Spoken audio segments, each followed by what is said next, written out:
Right, gents, I've had a couple of you ask me just about incorporating the Perfect Pass into a Yamaha outboard. Excuse the New Zealand accent, hopefully everything makes sense. But essentially, to mount the motor itself, I just built this cardboard template and it mounts above the starter motor I've got a 1992 Yamaha 200 TLRQ, which is the carbureted 2.6 litre model. So there's a bolt on the starter motor, and this is the curve of the starter motor, and you cut a little bit off the side of the Perfect Pass bracket, and then you can just pop rivet the Perfect Pass motor onto there, and it'll slot in quite nicely just behind the V and in front of the carbs, or sort of beside the carbs.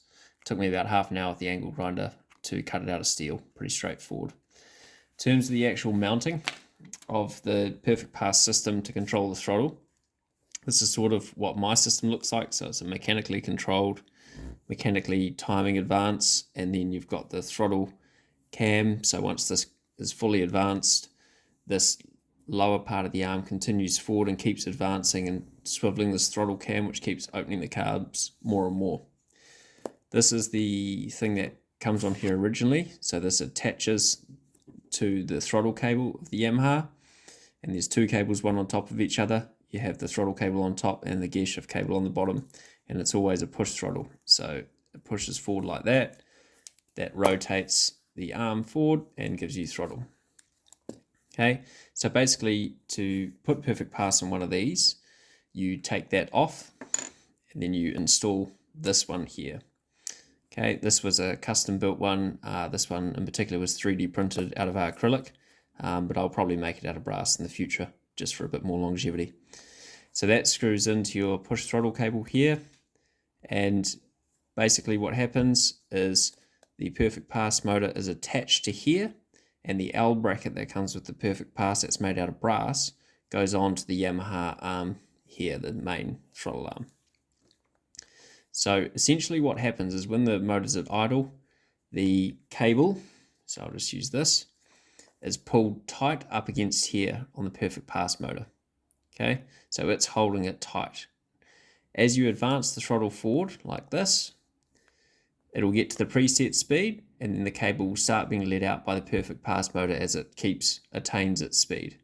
So this bit's critical in terms of turning the push throttle into the correct configuration to use a Perfect Pass motor. There's a couple of things that are important in this. This distance here is quite important, so the distance between the hole in this front face, because it's quite a tight clearance on the motor. This flat surface here is also important because there's quite a tight clearance between the shift and the throttle, which basically means you need that so it helps it ride up over it and doesn't bind at all if it gets close to it. There's a couple of other things you need to be aware of. Some of the motors that have this roller cam that sits on the carb, it tends to wear out and get flat spots. And if you have those, it'll create binding and make the Perfect Pass motor a bit jerkier and not work quite as well as it could do. Another thing that can happen is there's not a lot of spring tension pulling this back to neutral at low throttle openings.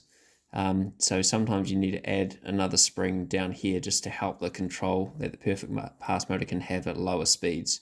You don't want to add too much because you can end up putting too much torque or requiring too much torque from the Perfect Pass motor once you're at higher speeds. Now, Americans, you will rejoice in the non-metric thread that you need to create on this part here to screw it into the Yamaha throttle. It's a 10/32 NF thread. I think I've got that right. Yep, so you need to put that in there, and that'll allow you to put it onto the Yamaha throttle. Now, just with the cable routing, you need nice smooth bends and curves in the cable, and depending on the individual engine and how it's timed, you might have to mount it in slightly different places. I think that's about it, and happy to help out further if anyone needs it.